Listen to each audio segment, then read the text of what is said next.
ভাই একটু পিছিয়ে দেন, এমপি সাহেবের চেহারা দেখা যাচ্ছে না। হ্যাঁ হ্যাঁ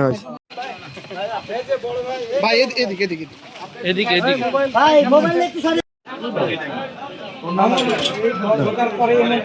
হ্যাঁ আসবো নানি গো। এতিম বলতে যা বোঝায়, এরা সেই বাচ্চাগুলো এতিম। এদের যে একটা দুঃখের কথা অনলাইনের মাধ্যমে প্রধানমন্ত্রী জেনেছেন, জেনে তাৎক্ষণিক তাদের দুর্দশা লাঘবের জন্য তার নানি মালেকা বেগম এখানে আছেন, নানা আছেন, তো তাদের জন্য যে কষ্ট, এটা উনি খুব দ্রুত সাড়া দিয়েছেন। তাদের পড়ার কাপড় নাই জেনেছেন, বাড়িতে খাবার নাই জেনেছেন। এই জন্য আপনাদের স্থানীয় এমপি আমাদের সেলিম রেজা ভাই সহ আমরা বিএনপি পরিবার প্রধানমন্ত্রীর এইরকম কার্যক্রম পরিচালনার জন্য, দুস্থ অসহায় মানুষের পাশে দাঁড়ানোর জন্য যে টিম আছে, সেই টিমের উপদেষ্টা আমাদের আবুল কাসেম ভাইকে পাঠিয়েছেন, আমাদের সদস্য সচিব কৃষিবিদ মুকসুদুল আমাদের সদস্য মাসুদ লিটনকে পাঠিয়েছেন। ওনাদের কথা প্রধানমন্ত্রী যেভাবে জেনেছেন, উনি যে প্রতিক্রিয়া ব্যক্ত করেছেন সেই সম্পর্কে কিছু আমাদের আবুল কাসেম ভাই, আমরা বিএনপি পরিবার উপদেষ্টা, উনি কিছু বলবেন, আমাদের সদস্য সচিব বলবেন, আমাদের এমপি সাহেব বলবেন, এরপরে আমরা ওরা জীবনযাপন করছিল। এই নিউজটা যখন মাননীয় প্রধানমন্ত্রী, আমাদের মানবিক নেতা যারা তার এখন যখন দেখেছিলেন, তখন উনি দ্রুত তার অতিরিক্ত পেশ সচিব আজিজুর রহমান ভাইকে উনি নির্দেশ দেন যে যেন দ্রুত এই পরিবেশে দেখা করা হয় এবং সাহায্য করা হয়। তার প্রেক্ষিতে আমরা বিএনপির টিমটা আজকে এসেছি।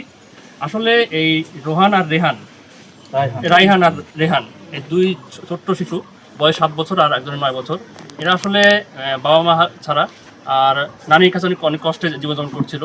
তো মাননীয় প্রধানমন্ত্রী তাদের এই নিউজটা দেখে তার মায়া লাগে, এবং মায়া হওয়ার কারণে তিনি বলেছেন যে এই পরিবারের এই বাচ্চাদের দায়িত্ব নিতে হবে।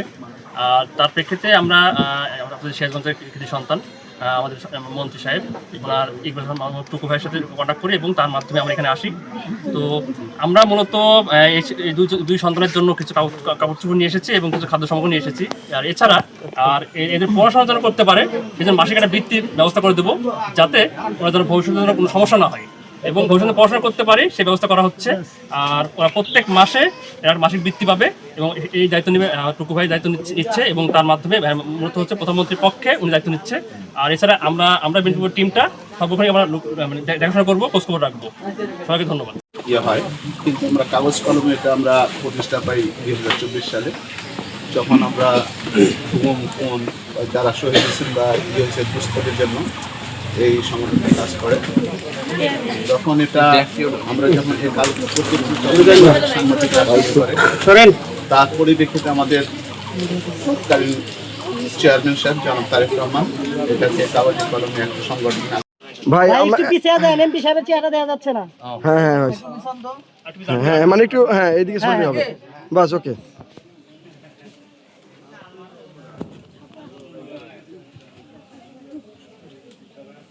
একটু সময় দিন। নানা নানির জন্য কিছু উপহার আছে, শাড়ি পাঠিয়েছেন। ভাই একটু সময় দিন ওখানে। নানার জন্য শাড়ি, হ্যাঁ, লুঙ্গি আছে, আপনার নানা ওই যে এই যে নানা লুঙ্গি, নানা নেন,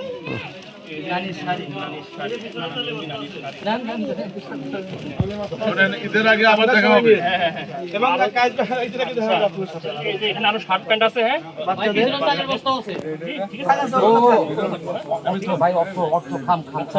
এবার ওর পড়াশোনার জন্য 1 টাকা দিয়ে যাচ্ছি আমরা, আর মাসে মাসে তো দায়িত্ব নেন তারেক রহমানের পক্ষ থেকে ইকবাল হাসান মাহমুদ টুকু ভাই দায়িত্ব নিচ্ছে। এই জায়গায় আমার মাননীয় এমপি মহোদয় আবার একজনের দায়িত্ব সে নিজে নিয়ে আনিল, যেহেতু তার এলাকা। একটু সময় দিন আমাদের। হ্যাঁ একটু ধরে থাকেন।